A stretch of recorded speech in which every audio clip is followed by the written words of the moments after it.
Welcome to our interview series on technology impact assessment, otherwise known as TIA.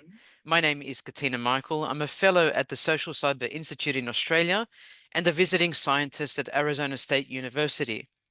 This interview is part of the Australia-India Joint Impact Assessment of Critical Technologies for Peace and Stability project, funded by the Department of Foreign Affairs and Trade, that's been ongoing since November 2024. And in this series, we are focusing on technology impact assessment for peace and stability.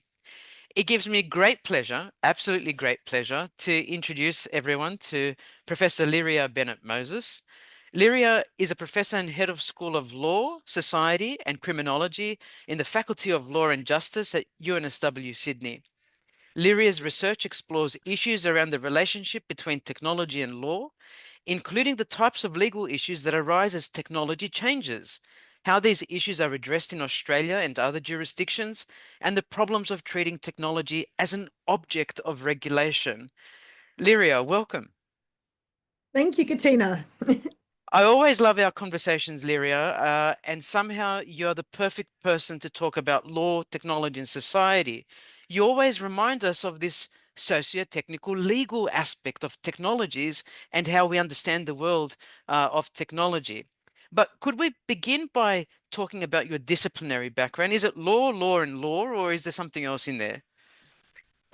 Law and mathematics. So I did a science law combined undergraduate degree, honours in pure maths as part of that. And then I did a Master of Laws and then a JSD, which is this sort of the American qualification at Columbia Law School. So mostly law with a little bit of undergraduate mathematics. And I would say as well that sort of technology innovation flavor at Columbia, is that correct? There was a bit of innovation and regulation in that degree? So it was a bit complicated in the way it was structured. So I enrolled initially in the masters because you had to do the masters before you could enroll in the JSD. So I enrolled in the masters and started out doing coursework subjects, which were mostly law and tech kind of topics.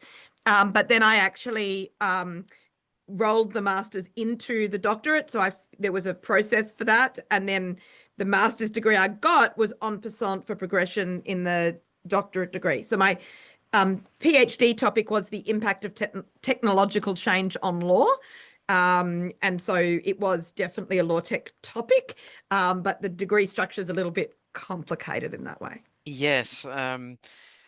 I have supervised students in the States, and there's that major and minor and all that coursework that comes with PhDs that's not very common in Australian settings. But is it fair to say that you brought a lot of that influence from the States and your curriculum there on innovation and technology into the law program to Australia? Gosh, that makes it sound a little bit grander than it was. I mean, there was when I started my doctorate, there was no law and technology subdiscipline as such. People tended to work in particular areas. People did, cyber law, or they did health law, or they did, they did very particular things. And so there wouldn't be anyone who would really have introduced themselves and saying, I do law and technology.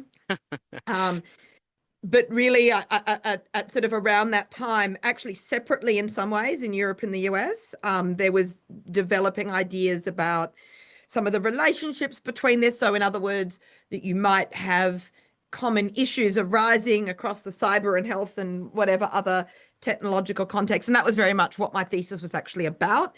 So, now, you can have a conference where the heading is law and technology and people know what that is, but it wasn't really there at the time. So it's not like I learned sort of an established set of things and then brought that back to Australia. I certainly learned lots of interesting things because, in, different topic areas, but I guess I was in America in New York where a lot of these discussions were happening around the time when people were really thinking through what about technology matters for law. And people have different answers to that question, but it was starting to emerge. So by the time I came back to Australia, I'd been able to explore that with other people already in the States. Yes, I remember being at UNSW when you were launching, I think it was the Law and Data Science. Is that correct degree? Is that what it's Yeah, called? the law, data science and decisions law. Yeah. Yeah. Tell us about your influence in that program when it began. Oh gosh, I don't know if I really had a huge amount of influence, and in fact, it wasn't really related to all of this research. It was more that at the time I was yeah, I'd been a director of learning and teaching. It's just one of the administrative roles you can have, and putting duals together. And in law, we tend to get a lot of people doing duals with commerce. Commerce law is a really popular degree, and then other people do arts law, and so forth. And it sort of goes down, I think from there, at least at the time. I haven't got the latest statistics, but I was very aware and conscious that, that data science is an area where there's a huge amount of demand for that intersection, particularly in a lot of the sort of legal tech space, which is a growing sector, but also just in lawyers being able to understand data, I think is a useful, handy skill. Not that everyone needs to have that dual skill, but that it's good for some people to have that dual skill. And so yeah, it was one of the I didn't create the data science and decisions degree, and I didn't create the law degree, but bureaucratically linked them so people could do both. Fantastic. That's leading into the question about how the area of technology impact assessment relates to your work, either in artificial intelligence or other research you're doing. Um, how is it that you view TIA or technology assessment, and has it been linked to your research currently or in the past? So that's a kind of interesting, windy story. Um, a while I got when I was doing my doctorate, so I explained that was quite a while ago.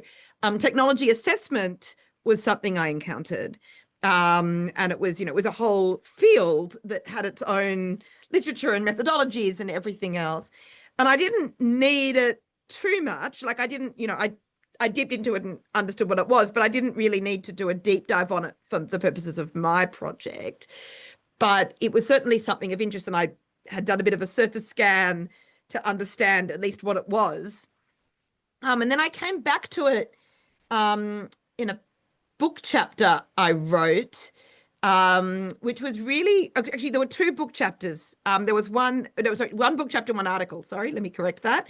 The Hmm. article was I think with Griffith Law Review on agents of change, and then the book chapter, I think it was book published. It was one of the books that came out of the Tilt conference in the Tilburg Law and Technology conference. They had a book that was essentially the proceedings of the conference, and it was. I guess my encounter with it there was very much in that framing. So it was trying to understand what are the mechanisms for change. And in law, we always talk about law reform institutions, right? Hmm. Law reform commissions, or other law reform bodies, and the role they play. And in fact, adapting to change is one of the statutory functions of many of these law reform commissions. But what I was noticing, and this was particularly in Europe at the time, was that the kinds of tasks or missions that were given to law reform commissions in Australia were often given to technology assessment institutions in other jurisdictions, Hmm. particularly in Europe. So you might have a question about, for example, the privacy implications of some of the newer computing practices and so forth. And in Australia, that would be a kind of privacy law oriented report. And in Europe, that would be an implications of technology assessment kind of report. But actually, there were similarities in terms of the role each played in promoting change and policy change and law reform. But there were also differences. So the law reform bodies would spend a huge amount of time on the law, and there'd be like one background chapter on the technology, right? Like, here's the technology, here's all the current law and how it applies, and here's all the things that might need to happen, right? So, 90% of the report was really legal experts writing about law. and you'd look at the technology assessment literature, and it was all about the technology. So instead of like one background chapter, here's the technology and how it worked, there are all the technological possibilities, like this way, that way, what might happen, future projections, all of this kind of stuff. And then the law stuff was like right at the end. And therefore we need to do something about privacy, right? Like Yeah. it was the opposite in terms of where the disciplinary focus was and what would happen. But they both, as I said, were played important roles. So that was really that work. And the book chapter and the journal article did different things. One was looking at agents of change and really trying to understand the whole Hmm. space. And the book chapter was much more around how we could link these things together. Like, could we create a body that actually brought in both expertise, opened up the technology beyond what law reform bodies usually do, but also have the detail to be able to go through the implications of this for policy and law in the way that the law reform commissions can. So it was kind of thinking about a sort of bringing them together. So that was, sorry. So that was my second kind of engagement with it. And then the other context in which I've really been looking at it is now that I'm on okay, let me get all the letters, ISO IEC Joint Technical Committee 1, the AI one, which is number 42, Hmm. and working on AI standards. I've obviously encountered sort of impact assessment standards through there. And that hasn't actually been any of the work I've led. The work I led was more the conceptual ones and, sorry, led for Australia, not led internationally, just to be very clear. So Yes. for a little while, I was leading Working Group 1 in Australia. So the Australian contribution to the international standards, but the impact assessment standards came later. So it wasn't happening while I was as involved with standards, but I'm still on the committee. So I'm no longer Yes. chairing Working Group 1, but I'm still on the committee. So I've still been involved in seeing those standards as they've progressed and being involved in the local discussions, no longer the international discussions, because I'm no longer leading it, but the local discussions around those standards. So does that give you Oh a yeah. Oh yeah. overview? I mean, I personally think when TIA is used in a standards process or is encompassed or embraced by standards, it's really powerful as a tool. There is a mechanism by which you can standardize. And it's really interesting to hear you talk about the local standards, the international standards, and of course, how these are related, right? People think that standards happen in a vacuum. Well, in Australia with AI, and this is different for different committees in different Yes. areas of standards, but for AI, the standards, Australia has, generally speaking, adopted as Australian standards the ones negotiated in the international forums rather than coming up with its own separate standards. There are other areas where that relationship looks a bit different.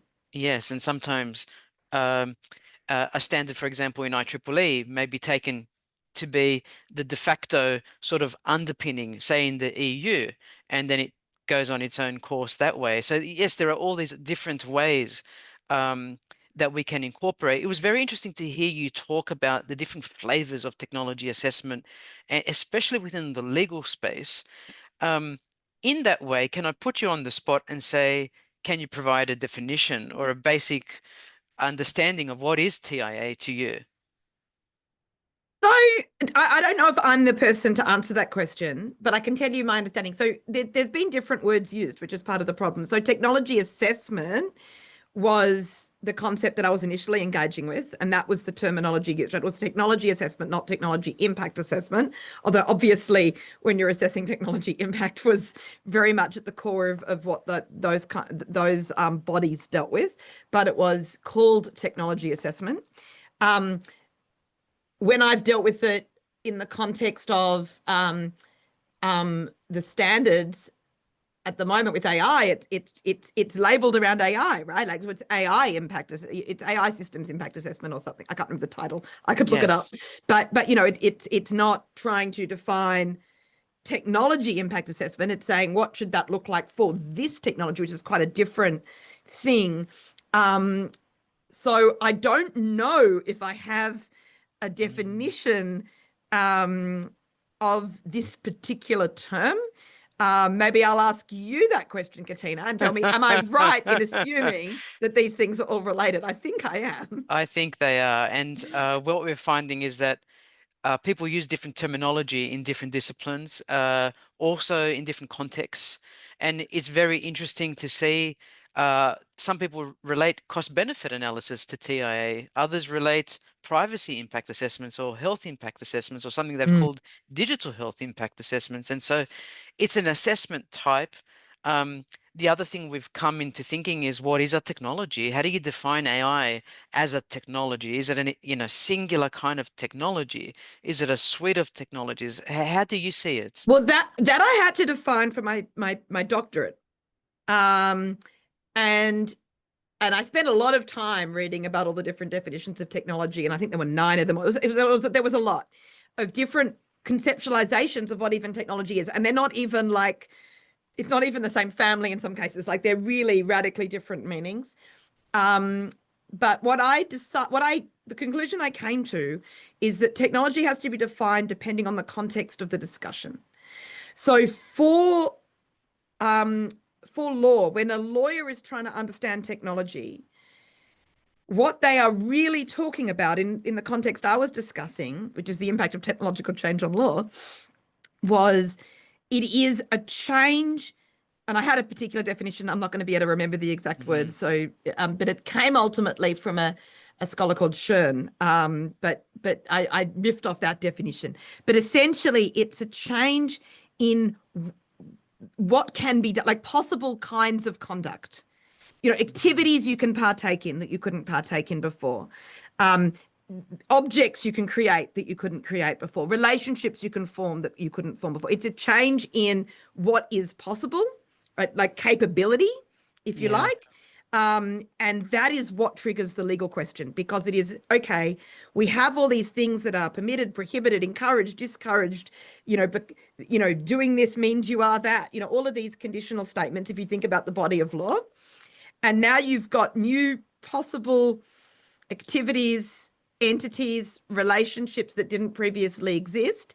So there are a whole bunch of things, a whole bunch of questions that was my thesis, right? A whole bunch of questions that come up when that happens that need to be addressed. And that was the sort of what I at the time named recurring dilemmas. You just have these ongoing Mm. issues as possibilities open up.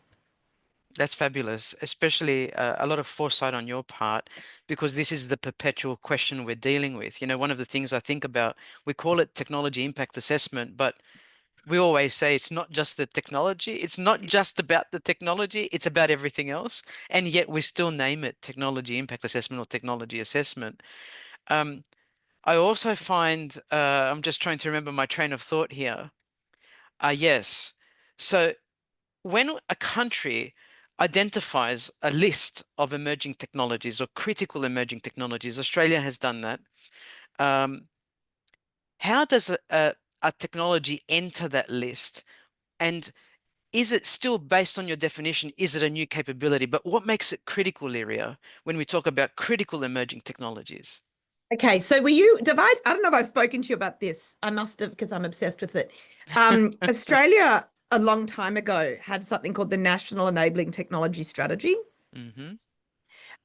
which was NETS. And then they had a unit called NETS Pace, which was public and social engagement or something like that. I can't remember. Community engagement, public and community engagement PACE, yes. And they had this whole system where they said, okay, what we're going to have is we're going to have critical technologies, and then we're going to have this whole kind of community engagement system around these to discuss what the issues are. So it's kind of it overlaps with technology assessment in that frame of citizen juries and consensus, like the public engagement side of it rather than the technical assessment side of it. Yes. Different. I mean, these things can also come together, but it was very much in that public engagement space. And back then, the technology that was the hot topic that everyone wanted to do it on, was nanotech, and Hmm. that was the I remember. enabling whatever big technology.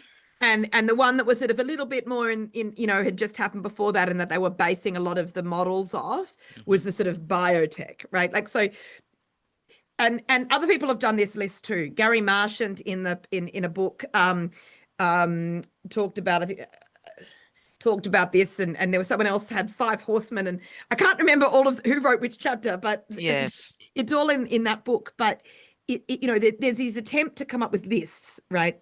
Of these are the ones that are going to be the sort of main ones we need to look at, and then think, okay, what do we need to do about those? And whether that's, like I said, the public and community engagement piece, or whether that's, we need more funding for them, an economic type piece, or whether that's something else.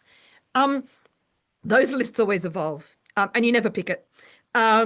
Really, there are so many technologies that have, where the potential of them is within a very broad range, from incredibly high to moderate, and you don't know. Like, and everyone who's ever tried to pick it has usually got it wrong. And there's lots of quotes on the internet that you can find about, Bill Gates not predicting, the capacity Yes. of modern chips and or whatever. Like there's a lot of this kind of, and who knows what's apocryphal and what's real, but there's a lot of these kinds of, people don't foresee stuff, or people think stuff's not going to go anywhere and it does, or they get really excited about something and it's not as important as they make out. I mean, going back to nanotech, that was a huge thing at the time. There were law journal articles talking about we need to completely rewrite succession law.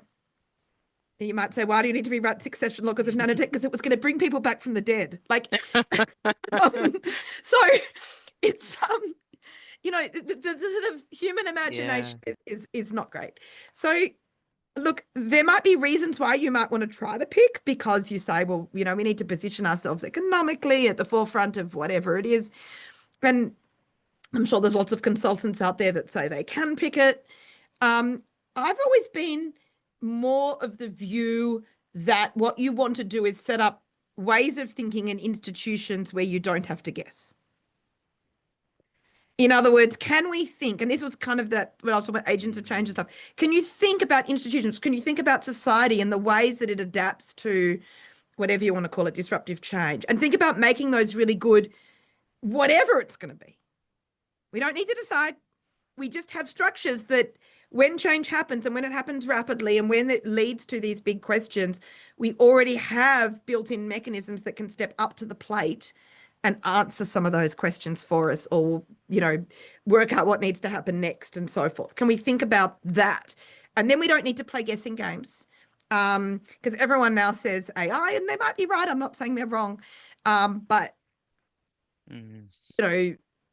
there's also people who think that it might look very different to what we now think of as, large language models and those developments, and that they have a cap and they're not going to go anywhere, but there'll be something different. And other people say, no, that's going to keep progressing and become the future. Don't know.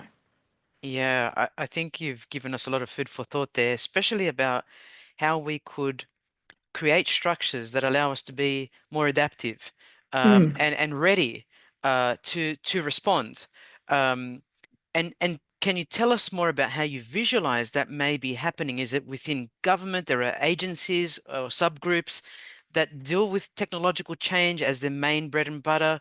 Lo and behold, we had the US Office of Technology Assessment that was closed in the 80s, but how might you consider putting what you've just described to us to life? How would it happen? Would it happen within law? They'd have their own instruments? So there's lots of different ideas out there. I think maybe I'll just talk about ingredients rather than specifics of designing a thing. Here's the ingredients. One is it has to have all the right kinds of expertise in it. And I think part of the challenge of these, when you're saying different terms and different disciplines, is people don't talk to each other. That was my point about law reform and technology assessment. They have to come together. You need those people working cohesively to go from understanding the technology and its implications right through to being able to do some of the real policy thinking in a specific way, not just like we need more privacy, but we need, here's how we could draft the law, like you need to be able to take it all the way. And people will work on different parts of that, but you really need to be able to link those different kinds of expertise in the entity, let's just call it. Yes. The second thing is, I think there's a real question in government, and Johanna Weaver's work and has been very interesting in looking at some of her recommendations here, But I think there's a real question in government about what works best, whether it is to have new things, like a new entity, or whether it is through cooperation between existing entities and committees and cross. So, like AI, do we want to have like an AI unit, or do you Yeah. want to have like AI cooperation so that what different departments are doing coordinates or whatever? So I'm not an expert on structures of government in that sense, to know exactly what government structure works, but I think there's some interesting questions around what works best. I think that there is an advantage to a measure of independence for some entity at least. Law reform commissions have always been independent. The Office of Technology Assessment had a degree of independence.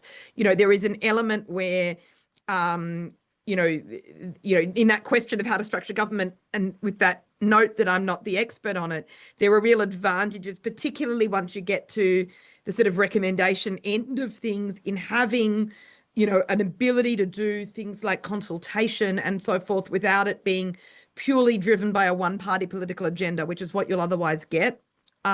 So that sort of degree of independence, I mean, obviously the actual enactment has to be the democratically elected government, but in terms of being open to different ideas and recommendations and possibilities, and that opening up stage, I think a degree of independence really helps. I think that there's and I want to go back to the community engagement part. I think that's really important. And one thing I actually got out of a lot of the technology assessment literature back when I was looking at it is that, that idea that you could sort of just do it, with your computer by yourself in an office, thinking through technological implications without talking to anyone, is probably not right. That there really is a piece that involves understanding different stakeholders, including the general public as a stakeholder, but also people with, particular roles in whether it's the industry or the user space or the people who it's trying to help or whatever it is, really understanding different groups, and that is a real part of it and needs to happen. I go back to that Nets Pace thing again. They were like, so I think that was a really good way forward. Whether it needed tweaks and whether it worked perfectly, it never really got a chance because there was a change in, government department Yes. shuffling, and it just all got closed down. But that idea of having a system in place that everyone agrees this is the consultation process that we're going to use, where we have these kinds of disruptive technologies. We don't know what they're going to be yet. It's just a system in place, and principles for consultation that included things like feeding back to people who'd been consulted, like where it was going next. So they weren't just participating in something and then they never hear from it again. And if it's not Yes. going to happen, whatever their amazing ideas were, then some kind of, explanation as to why that wasn't the path. So there were lots of things that were part of that and built into that model that I think are really helpful. So I think the entity should really think carefully about engagement and technology. And this, when I was doing my technology assessment law reform commission comparison, technology assessment was very good at engagement. Law reform commissions were a little bit more put a report up on the website, email the usual suspects and ask them to do submissions at the time. They've moved on a little Yes. bit since, but at the time that was sort of the model. So, but bringing all different ideas together from different disciplines about how to do this kind of engagement well, I think is good. So I think that piece has to be there. And I think it has to be, you know, open to some of the academic thinking, but, obviously, bringing that in a constructive way. Um, but also the practical industry side of it. You have to be able to do the really wide scope of understanding and let people participate in different ways, from really big academic thought pieces through to members of the public who might just want to put a comment in. You have to Yes. be able to deal with the whole spectrum. Some of it has to be quite structured. I mean, the other thing in Nets Pace that builds off technology assessment, so wouldn't be new, is to really think about how you bring people up to a level of knowledge where they can engage with it deeply, particularly members of the public who might not otherwise have that, and some stakeholders won't have that either, so that they have a better understanding of what they're engaging on and can have more meaningful contributions. Gosh, what else? What else is there to say? And the other point is, I think, open to different technologies. So in other words, don't build it for AI or nano or whatever. Build it and have a flexible staff structure so you can bring in expertise when you need it for particular projects, which a lot of people are always willing to do, right? This is actually a law reform commission model. You appoint someone as a law reform commissioner for a project because they're an expertise in that field. And they might have an underlying job as an academic or a practitioner or whatever it is. So you have to have a staffing model that means that you can go, okay, now we're all doing AI, but actually the next thing is, I don't know, quantum or whatever it is. And you can, have different people running that with that expertise as well, with an underlying administrative staff who can, keep institutional memory and processes alive. I think that's probably it. That's all my ingredients. I love your ingredients. It's probably been the most comprehensive response to that question. And I was just online with Daniil Karimi from the US, who was talking about society and community and engagement. And I asked him this question that I'm about to ask you. How do we do that on scale? How do we engage? Because I think you're both spot on. You're both saying exactly the same thing. And then I asked him, but how? How do we bring people on and that are representative from diverse parts of the community? So, look, that is not my area of expertise, but I actually think the Nets Pace report had a good version 1.0. Like, if that had actually been properly rolled out and really tried and tested, it had a set of really good principles behind it, including the need for diversity and so forth. But I don't think, I think you'd have to run it Yeah, and then go, here's what worked, here's what didn't yeah, work. Here, certain people never engaged. Why not? How do we communicate with that part of the community differently, including, for example, people with disabilities and so forth? They might need, it might have to be, in different languages and in different, written, oral, like you might just need to do different things if you really want to have diverse engagement. But that's the sort of thing you learn through iterating. Like, I think there's some stuff written about this stuff. There's already a literature. Nets Pace actually went into the literature at the time, and this is quite old now, so that would need to be updated to new things that have been learnt since then. But it does seem like a good starting point. And I do think that the Australian government at the time, I can't remember which government it was, but yes. essentially, throwing that away. And every time I talk to government, I'm like, and not saying like it's no longer on any government website. Like you cannot find this document. Oh I no. have it if anyone wants it, only because I downloaded it at the time. But Yes. the idea that I think you've got to start from somewhere. It seemed like a good place to start. I'd like to actually request that document and put it on an archive somewhere publicly, if possible, because we will be referring to it in I don't own copyright. this. That's the only thing, Yeah, mate. yeah. I will look into the copyright matter and contact someone who can give me permission to put it somewhere online, if it's possible. Thank you, Lyria, for keep p pointing back to that fine work. Um, if we were to say TIA can be conducted jointly between nation states who are studying an emerging technology, do you think it's possible? And how might a joint TIA work in practice? So I think you can do it up to a certain point. So you can definitely, I mean, the technology, I mean, there's no technology that only exists in one border, right? Like, these are all cross-border things. So you can absolutely open up the technology and explore it.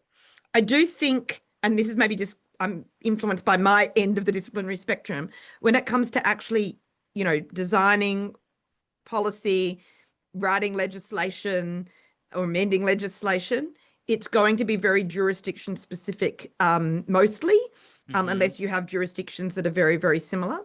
So there are jurisdictions that are more or less similar to Australia. And, so some of those would be able to talk the same language, and other ones the conceptions are so different that the problem to be solved at that end has a different flavor. Does that mean you're not collaborating? No, of course not. I mean, you can absolutely have great conversations. We just had the ALSA Law and Technology Conference, great Congratulations. conversations all across Asia, around, how to deal with very similar legal questions and different jurisdictional approaches. So those conversations are incredibly useful, but that doesn't mean that what happens in Singapore will be the same thing as what needs to happen in Australia, because they're very different places. So, Mm. culturally, legally, and in terms of what they might want to achieve from a policy perspective, right? Like what their goals are. So I don't know if you can do that together, that part of it together, but I do think you could collaborate really closely up to that point, and certainly up to the point of, thinking about it at a very high level, sort of policy options at that high level before you get into the grains. You could go that far together, and then you could have continuing discussions as you solve different problems within the more precise legal context of each jurisdiction. That's really helpful. It also adds to something Stephen Wilson said in one of the first interviews about digital identity, approaches to cybersecurity in different nation states. Mm, And he was comparing Australia to India, given the Aadhaar system in yeah. India and Australia's approach, which is very radically different, and undergoing a lot of change at present. Um, so I think you're spot on, and I love that you identified sort of the socio-cultural element, but also the legal, which really hasn't been pronounced very much so far in the interviews. But I think that's a key finding about why perhaps it's not joint in the way we might consider joint, as in interlocking hands, but it is Mm, going down the same path, collaborating closely and seeing where that will take us. At least communicating as a first mm. point of call, but listening. Um, and so important in today's context. And interestingly, this grant was given to us specifically with regards to peace and stability. And it really has changed the way I understand peace and stability. It's not just in the international arena, perhaps, but also local. And we don't think about it so much. But do you think TIA could be used towards peace and stability and in different contexts? So yes, I mean, and a good example of that is some of the big questions that we have now, right? Around online information, right? Mm-hmm. Wherever that is, whether it's inside Yes. a large language model and people treating that as oracles of truth, um, They or are. whether it's social media and people getting whatever content they get from there, whether it's the challenge of deep fakes, people try to work out what's real, what's not real, Mm-hmm. whether it's, just general flows in all the complex ways they happen now. I mean, you say social media, but of course stuff also comes in on WhatsApp groups, and Yes. there is an information question, Mm, right, around that. Now that to me has huge implications for peace and stability, because as a classic example, one thing we've yes. observed just in the social media context is echo chambers, right? Where you get information over here and I get information over there, and these are widening based on algorithms that are meaning you see less content that's not already in your Yes. opinion base. So you don't see content that challenges what you think.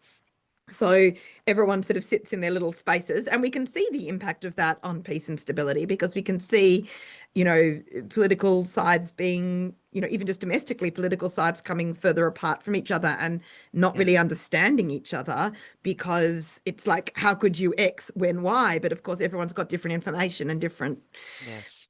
So that's an example, right? Now, what do you do about it? I have Mm, not seen anyone with a good solution for this problem. I don't know if there is one, but it is certainly an area where it is very much about what I might call the technologies of information creation and information diffusion.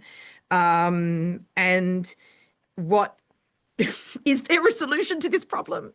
Maybe someone has one, but looking through the implications, and also the implications of starting with the technologies, right? So just even the mhm. algorithms used by social media companies, the ways in which large language models are trained, on what data sets, with what kinds of interventions by the organization. So nothing is ever purely from data, as we all know. So it's not just like send it to a different data set and everything is good. Send it to the encyclopedias and it'll be perfect, right? Doesn't work like that. No. So, there's still things, but which data set, Mm. with what training, on what models, with what fine tuning, all of this, these are the technological choices that shape how we understand each other, how we divide politically.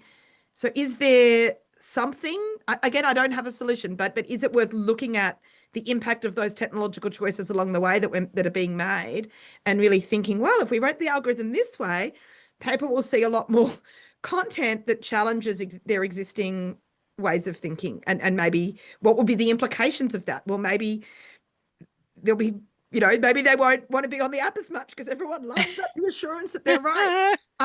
But maybe we'll actually have less political division, and so socially we'll have a better community. And I think they're all, sorry, that's riffing a bit, but That is exactly what Stephen Wilson was pointing to when he was talking about digital ID, and he said underpinning that was data and data quality.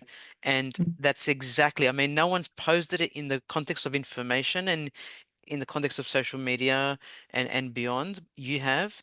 But I think there's something very special to be said there regarding that link to TIA, and you've both said it. I love when I'm seeing reoccurring responses, but you have your own flavor, Lyria. It's just the power of information, the power of information, and data and the data source. or And selective information. Who sees yes, what, with what flags, with what understanding of what's real? exactly, Like, yeah. exactly. If we bring it back to TIA as an artifact or as a continual process, and I'd love to hear your thoughts about whether it is a singular thing that we engage in and then just put it away, or it's a continuous process. But Okay, I can answer that go because ahead. actually that's the other part of the other answer that I left out because I Go just didn't ahead. prompt you, which is that these processes at the moment, there tends to be, and this includes the OTA when it was operational, includes law reform commissions.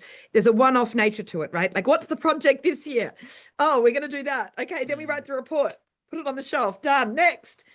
Instead of this yes. sense of an ongoing thing that needs to constantly adapt as things continue to change, because there's not an endpoint to any of this stuff. So absolutely, if there's teams on this issue, yes, there's an initial amount of work when something is completely new to get on top of that, and that might be a bigger piece of work than the maintenance work, but you have to keep coming back to it, and we need to work out what those triggers are. Right? When do you have to come back to something and say, actually, it's changed now? And that is ultimately the potential impact triggers, right? It is that scanning function, scanning the new, but also scanning the change, that's really critical to my hypothetical organization, but also the process. Yes. Sorry, cutting in there because, Oh yeah. no, I love it. And on that, I haven't asked this question.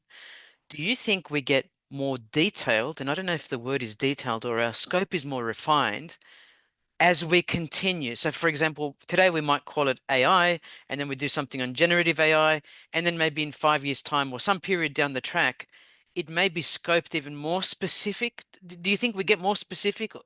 Is specificity the I right think it moves in principle? different directions. And again, it's part of that unpredictable Mm, um, thing. But even going back, if you look at the word AI now, which is the word everyone uses, things that we now call AI, some of those things have previously gone by other names, right? yes.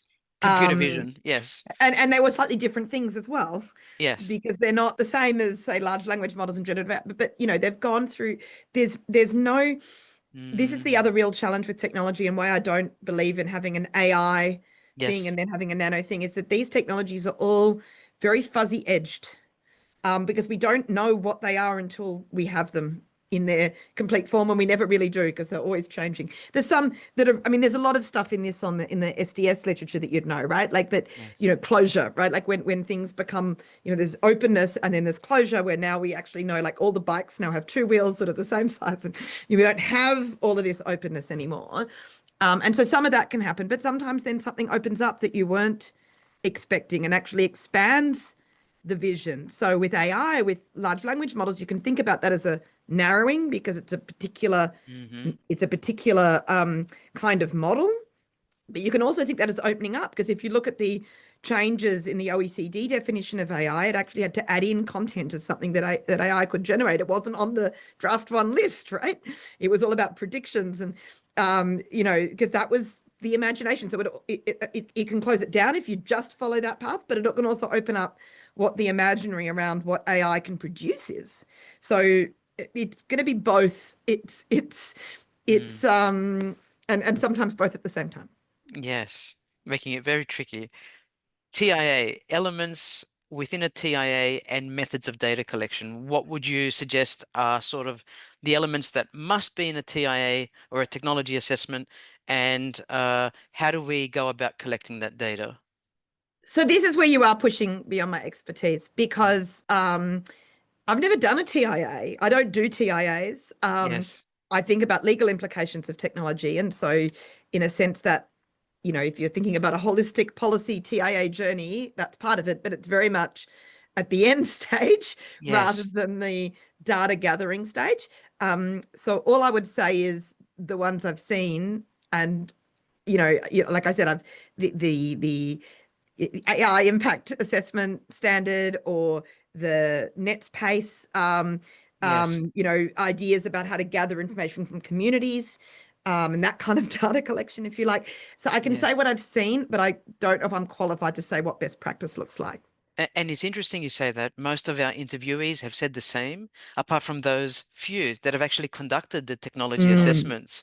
And that's been sort of their bread and butter the last 30 years, perhaps. But for mm. all of the rest of us who haven't actually done that, I'm very keenly interested in what elements. So you mentioned when there's a new capability. Okay, there's a new capability, the law has to respond. Can you tell me what Sometimes depends on the sometimes? capability.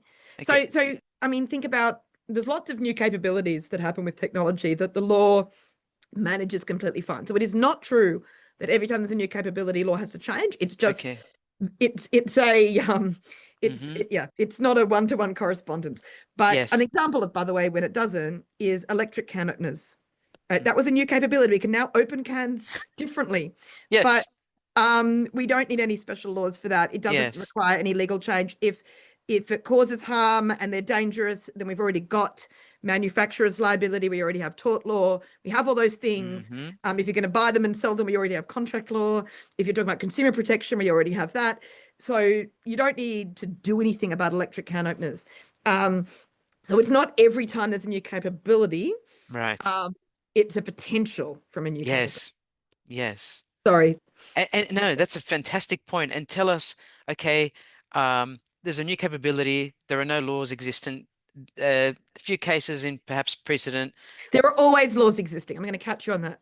There's Okay. always laws existing. That was my Forgive point about me. electric can openers. Yes. Yes. Electric can openers do not enter a magic legal void where Yes. consumer law doesn't apply and tort law doesn't Yes. apply and Yes. manufacturers don't have warranties. And, Yes. Yes. Yes. it doesn't. There's no such thing. Everything, there is Yes. so much of our legal system operates in a general, in a Yes. general way, in a broad scope that applies even to new technologies as they come on the Yes. scene. Yes. So it's not, that's what I'm saying. Nothing enters a legal void. There is no such thing as a legal void. So when you're Yes. looking at something like, do we need new laws? It's not just because there's something new we can do that we need new laws. The real Yes. question is, well, let's look at it in the context of the existing law first and see how that plays out. And then let's look at the Yes. ways, I mean, this is my whole career, right? Let's look at the Yes. ways in which there are uncertainties or things are over or under inclusive, or whatever. There's a list I could write out. Um, Yes. and then let's think about what to do about that. And then if you're saying, well, do we need a law for that thing? It's Mm. a different question again, where you're really asking, is that thing really aligned to our purpose? And sometimes it is, Yes. but usually it isn't. Yes. And I hear you clearly, only because we have seen some bills put forward, for example, in the US that are really technically specific to a technology, like it has never existed, but it has. And there we could look at certain location-based services. We could look We at don't even need to go to the implants. US. The Yeah. EU's AI Act is an Yeah. example of technology specific legislation, even if they say it isn't. It just is It by is. Yes. definition. Oh, It's a totally. particular definition of AI, and the act applies when you do that thing. Yes. And if you Yes. do something different, even if it becomes a future conception of AI, because we don't know what that looks like yet, then it's not part of the act until the act's so it's technology Hmm. specific. So we're nearly at time, so I have to go in a minute. Yes, But yes. I'm looking at my last question, because okay. I think you've really provided food for thought so far with regards to all the examples. People listening will be going, "Wow." Last question. Is there anything you wanted to add to anything we've said, or that you've been thinking about since I approached you to do this interview regarding TIA that you think is important that we didn't cover today?